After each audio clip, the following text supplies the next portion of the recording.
የንጽጽር ኑሮ ስቃይ ነው።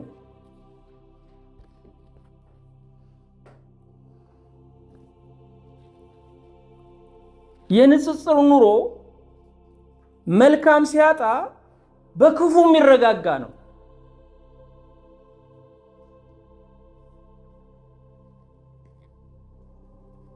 ዶፉ እየወረደ ጣራው ቢነደልበት አብዛኛው የኛ ሀገር ሰው ብሎ ይወጣና የጎረቤቱ ከፈረሰ የኔ ብቻ እኮ መስሎ የነበረ ብሎ በሰላም የሚገባው።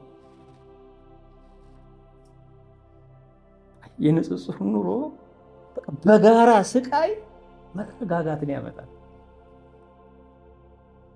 አብሮ ማደግን አይደለም የሚፈልገው፣ አብሮ መቸገርን ነው የሚፈልገው።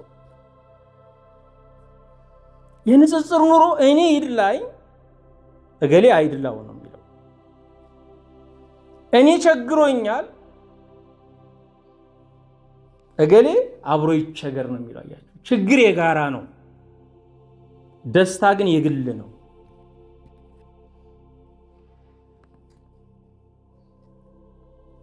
ስለዚህ ሰው ቤት ስንሄድም ቤት ምርቃት ስንሄድም በራሳችን ኑሮ ለመመረር አይደለም። ይሄ ምቀኝነት ነው፣ ይሄ ቅንዓት ነው።